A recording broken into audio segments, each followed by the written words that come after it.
This program is brought to you in part by the Eugenie and Joseph Jones Family Foundation, a local foundation proud to support education, the arts, and culture in the greater New Orleans area. Informed Sources is made possible in part by Susie and Pierre G. Villery. Quiet on the set. Soon we will all be more informed. We appreciate learning more of our region's news and public affairs. Cameras rolling.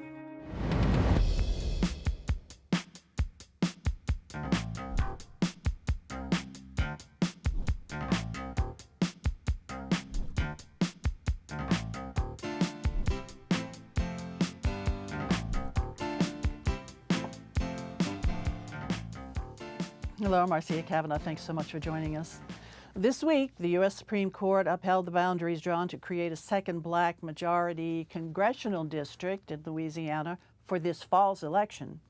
If Mayor Cantrell read details about the decision in a newspaper, it might have been published in Qatar, where the mayor has reportedly been attending an economic forum.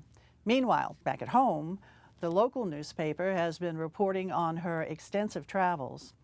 We'll look at these stories, including the latest from the Audubon Zoo, where there are a pair of new names to know. Plus, there was Carnival news this week as one crew got its old route back while another lost having any route at all. And at New Orleans City Hall, where there is smoke, sometimes it's because questions of firefighters' pensions are flaming again.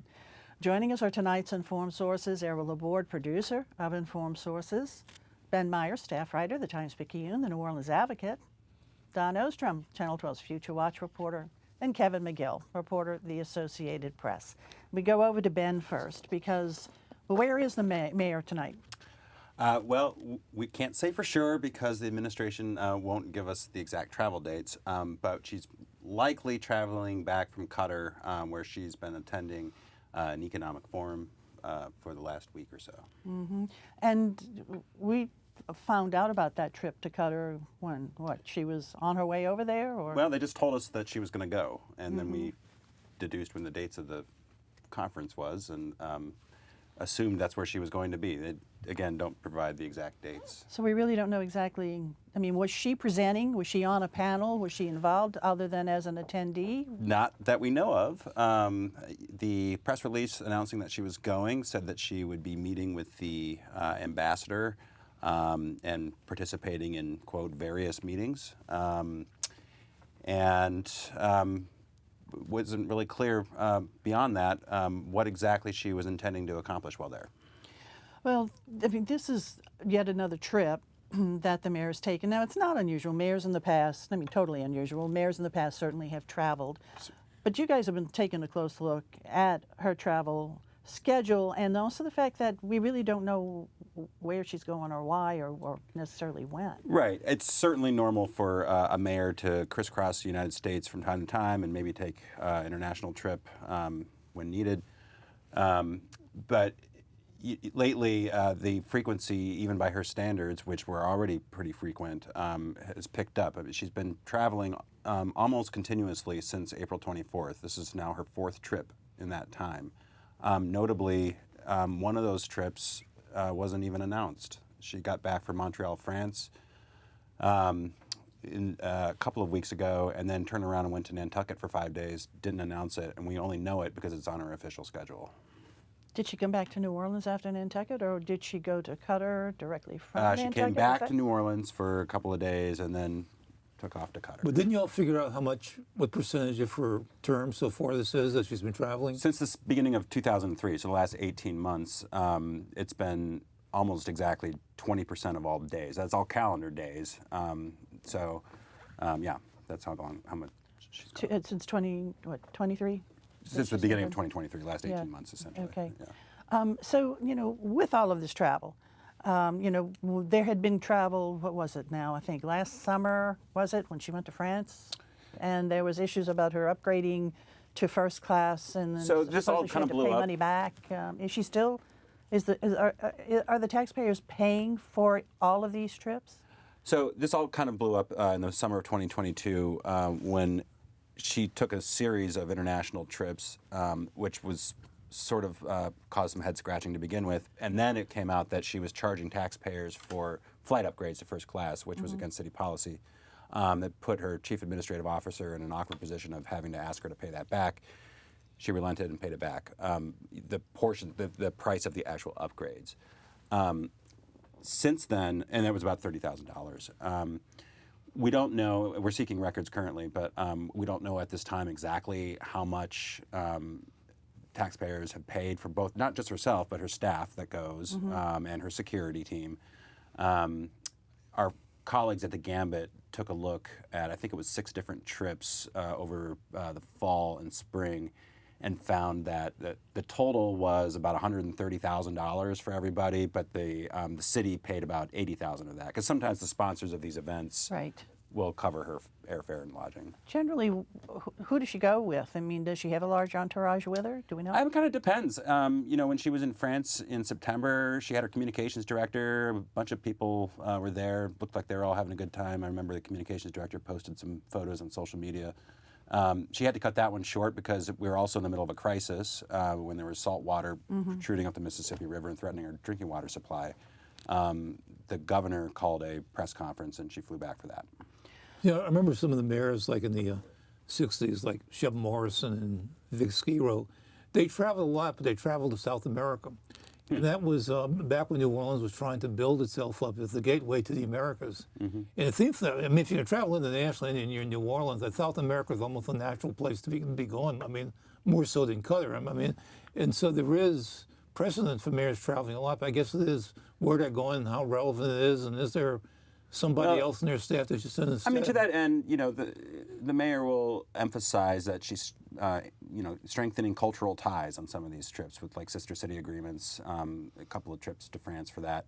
When she went to Switzerland in 2022, that was one of those international trips, she brought a lot of New Orleans musicians to play at a jazz fest. I mean, which all seems good for the musicians in the city who are world class to be playing around the world.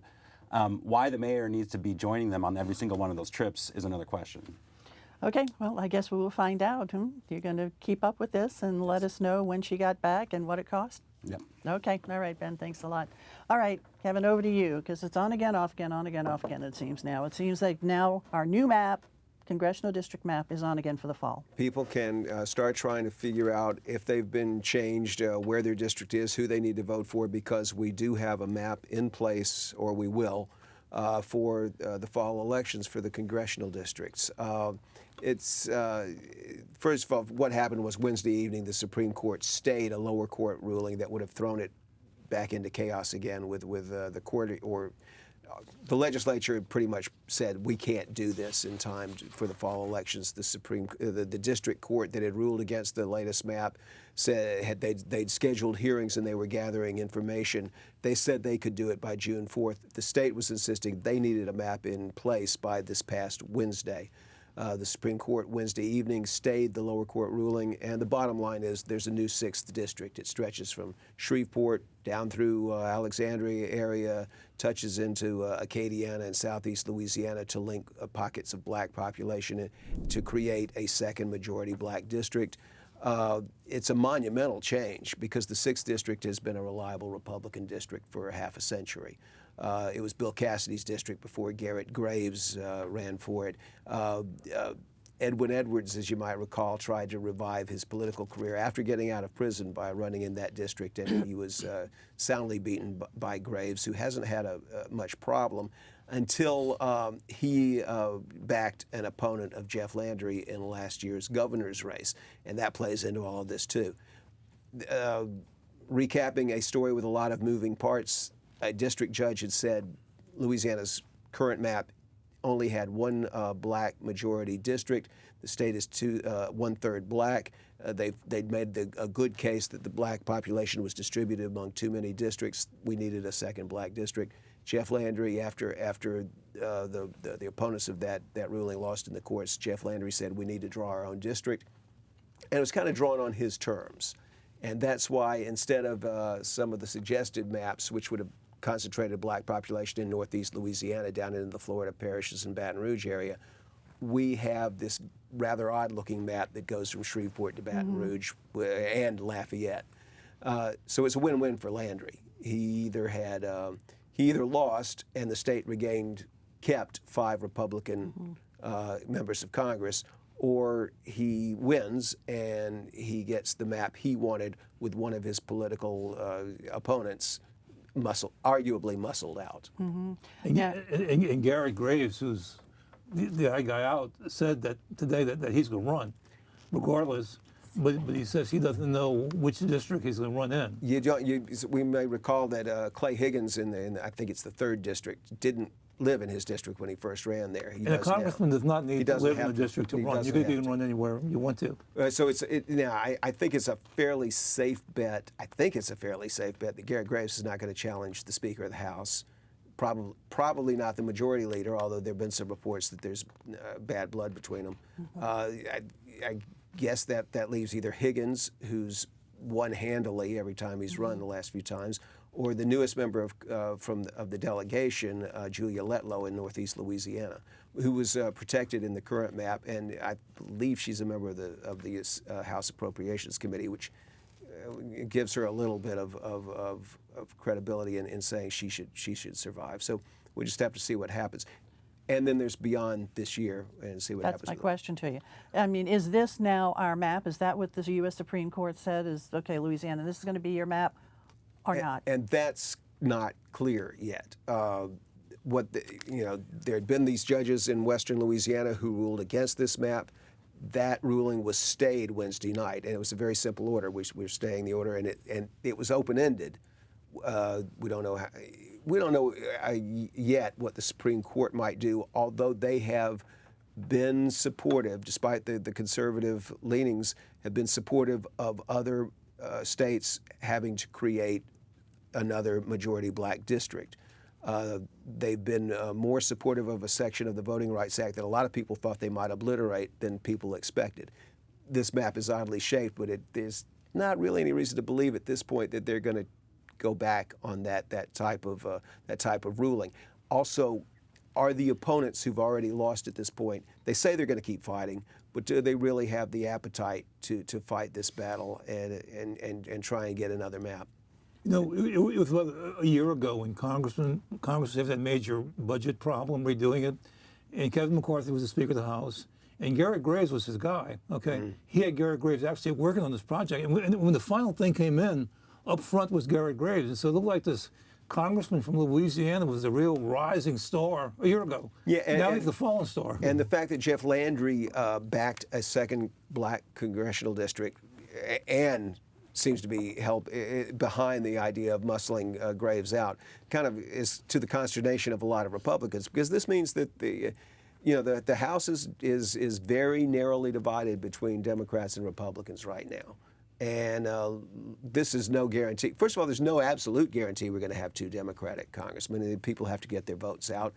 Troy Carter's District 2, centered around New Orleans and part of Baton Rouge, some of his black population is sacrificed to the new one. I think they're both pretty safe seats. One for Carter's is safe, I believe, and the 6th district, the odds-on favorite right there would have to be Cleo Fields. The state senator who ran for governor in the 90s was a congressman for a while in the 90s when we also had a second black congressional district. But they will have to get their votes out. It's not the 2nd district was represented by Joseph Gow, a Republican, briefly, not too many years ago. So right. They'll have to work for it.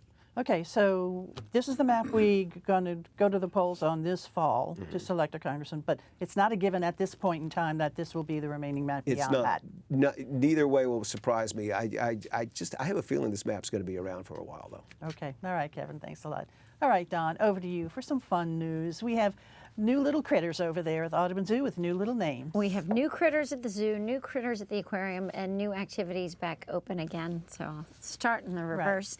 Right. The Cool Zoo Gator Run Lazy River at the zoo is open officially on weekends right now, and as of next Saturday, the 25th, it will be open 7 days a week. They're doing it in 2 sessions now. They're open from 10 to 1 in the morning and 2 to 5 in the afternoon with a nice, good cleaning period in between. If that's something you want to do, Orleans Parish people really do have access to these wonderful resources, and they have free access, not to the cool zoo part, that's an added ticket, but the second Wednesday of the month with your proof of residency in Orleans Parish, you get free admission to the zoo for up to 4 guests. That's the second Wednesday zoo. Third Wednesday, same thing applies to the insectarium, and the fourth Wednesday of every month, it's the aquarium. So if you live in Orleans Parish and you haven't taken advantage of these facilities because you're worried about cost, you can go free 1 day a month to all 3. So keep that in mind. You have to be an Orleans Parish resident. Tomorrow at the zoo, 10 to 3, is Endangered Species Day. Now, the American Zoo Association, of which our zoo is one of, the accredited zoos and aquariums around the country spend $230 million a year on field conservation on these endangered species. 800 of them in 130 different countries. Among them are the African penguins, and we have 2 new penguin chicks at the aquarium. That's great. They are an endangered species. They've been born. One of them actually hatched in the nest within the display. The other one hatched in an incubator. Their new names are Gouda and Calypso. Gouda was named Gouda because his parents are Ritz and Saltine. So they named him a cheese. Calypso, there's a little more history there. You can spot them if you're at the aquarium by looking for the gray feathers. The penguin chicks start out with gray fluffy down first and then go to gray feathers for about the first year. After the first year, they go back to the traditional black and white feathers and look like the rest of the penguins. We're not talking endangered species here, but the zoo also has 2 new bobcat kittens. These kittens were orphaned. They are not siblings, but both boy kittens. They were found out in California. Bobcats are typically found in hardwood forests and swamps in almost every state in the nation, and they have now been named Creole and Chincuba. That swamp exhibit is now 40 years old, but the bobcats are hanging out playing fun. How old are they? Do we know how old they are? They're about 1. Okay. But they're still kitten-like and still kittens. Super playful. And I am told that, well, we're in the first year now of the aquarium and the insectarium being merged into one revamped facility right in the river, and guests are really loving that new experience, and the butterfly garden that is there. But both the zoo and the aquarium are expecting to get new fun displays of some sort this summer. They won't tell me any more information than that, but they say to stay tuned because there will be even more reason to visit. And certainly the aquarium and the insectarium are just really nice, cool spots to go to in the middle of a brutal summer. Yes. Yeah, to take the kids and keep them happy. Well, those 2 little bobcat kittens, now we welcome them to Louisiana. We welcome them originally from California. They were raised by rescuers in California until they were gifted to our zoo. So they're hanging out in that swamp exhibit where you can also find Louisiana black bear and alligator. All right, great. Thanks a lot, Don. All right, E, over to you. Some Carnival news, Mardi Gras news. I don't know if you ever passed by the Roadrunner exhibit in the zoo. It is impossible for people to walk by without saying beep, beep. Everybody walks by does that. Here we are, we're like around 8 months away from Mardi Gras, but there were 2 big Mardi Gras stories this week. One of them was with the crew of Nix. I think what's significant about this is that the city council showed this could be more aggressive in enforcing laws involving Mardi Gras. They started this legal advisory committee, and I think it had to do with last Mardi Gras, that there were a lot of problems, that they thought maybe we need a little bit more supervision from the council.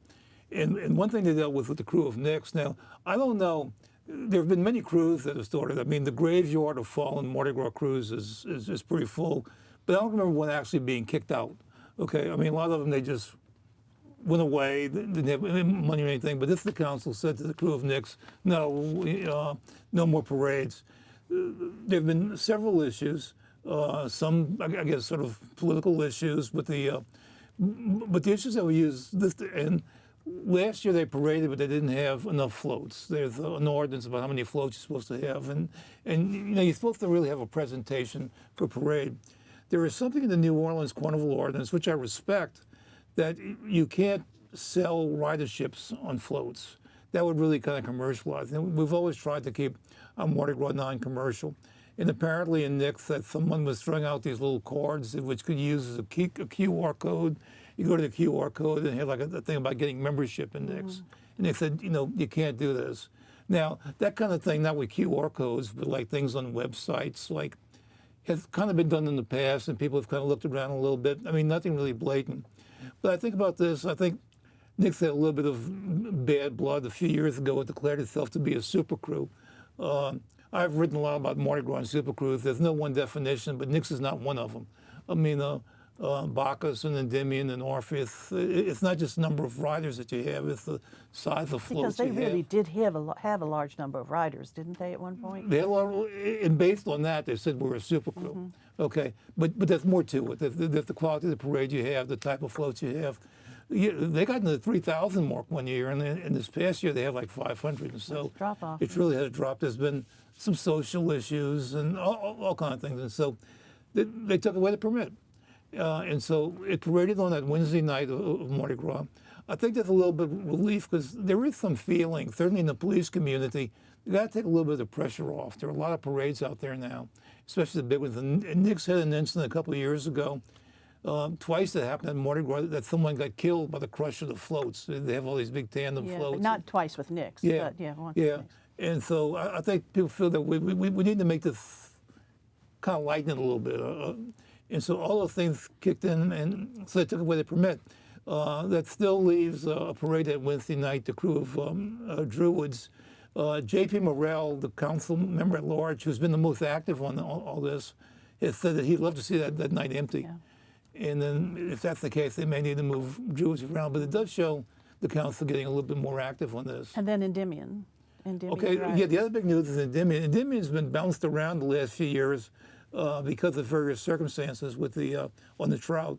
When the Hard Rock collapsed, they couldn't do Port of Canal Street, and then there was reconstruction work done on the Superdome, so they couldn't go to the Superdome, had to go to the Convention Center. Then there was COVID, couldn't parade for a couple of years. So it's one thing after the other. Well, they announced they're back to their old route. With Southwest City Park goes up to Canal Street, takes a ride on St. Charles, goes around the circle over there, goes up Howard, and goes to the Superdome. And so the old traditional route is good, and people say, what's the big deal with the parade route? It's a big, big deal if the crew's a super crew like Endymion is, the largest of all. And you live and work along that route. Those routes, yeah. Yeah, and so it's a lot of revenue back. And so I think and the riders feel better too, to be back to that too. And so if you look at the week's work, Endymion gets his whole route back, and Nick says no route at all right now. Okay. All right, Eve. Thanks a lot. Okay. Ben, we're going to go back on over to you because the firefighters' pension issue has flared up again. Yeah, so in 2016, there was a massive, elongated argument between the firefighters and Mayor Mitch Landrieu. I should say New Orleans firefighters. Thank you very much, New Orleans firefighters, Right. and the mayor of New Orleans, Mitch Landrieu. It all culminated into a court settlement that resolved two different issues. One was outstanding back pay that the firefighters were owed, and another was an argument over the pension fund, which previously had been pretty horribly mismanaged for many years, but also at the same time, the Landrieu administration was not paying its due. So that resulted in a really badly funded pension fund. Anyway, they came to that settlement in 2016. Reduced pension benefits were part of that, and some of the back pay was paid. And they upped the pension age too, right? That's right. Up the pension. That was one of the concessions that the firefighters made. We didn't hear much about it, at least in the public sphere, until very recently. The mayor and the firefighters union and the firefighters pension board in March came to an agreement that would have allowed the legislature to undo all of those settlement provisions and, in fact, roll back the benefits to a time even before the settlement to 2014. They did not tell anybody, at least they didn't make a public announcement, and they did not tell the city council about this. Representative Mandy Landry filed a bill that would have accomplished their goals, and the Bureau of Governmental Research steps into the fray and writes a report that is really raising alarms pretty loudly about both the secretive nature of the deal and the potential for fiscal disaster. Because city taxpayers could ultimately be on the hook for this, for funding it, right? Because the fund, I mean, contributions to the fund pays only so much, and whatever it doesn't match, then the city has to come in. It has to. I mean, it often does not, but by law, it's supposed to make up for whatever the fund can't cover.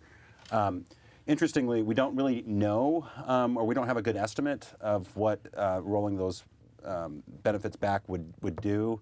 There was some estimate by an actuary, but there was faults found with the way the actuary did the work. The actuary is no longer there.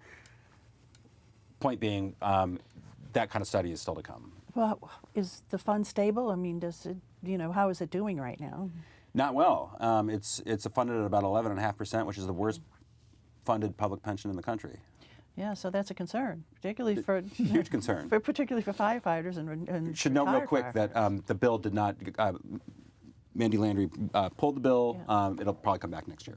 Okay. Yeah. All right then. Thanks a lot. All right, guys. Let's go to other stories. E, over to you. Last week we talked about this new city being established, St. George, which is carved out of Baton Rouge. And part of the legislation is that the governor gets to appoint the first mayor and the officers. And I said the governor probably can't wait to do that. Well, he did. He appointed this guy named Dustin Yates to be mayor, who was the administrator with the fire department there, and a guy named Todd Morris to be the police chief. What's curious about the police chief is that they don't have a police department, that they've agreed that for a while they're going to use the East Jefferson Parish Sheriff's Office as the police. So it's going to be more coordinating. So be a police chief without a police department. However, the governor will be appointing a council pretty soon, and then at some point they'll create a full government. Okay, all right. And then each step, one step at a time. Ben, over to you. We've got severe weather this weekend. Turbine 4, really important power generator for the Sewage and Water Board, remains out. It was supposed to be back by now. We don't exactly know what's going on with it. We hope it comes back soon. Okay. Speaking of Sewage and Water Board, some interesting bills in the legislature. We'll see where they land, but estimated billing could be a thing of the past. See what happens. All right. Okay. The AP published a package of stories this week looking at prison labor and the dangers that inmates face with little or no training on various jobs. It's multi-state, multifaceted. It does touch on some of the dubious credentials of some of the people providing medical care in Louisiana prisons. So it's on apnews.com. All right, guys. Thanks so much for joining us here around the table. And thank you guys, too, for joining us. We will see you again next week for Informed Sources. Have a good evening.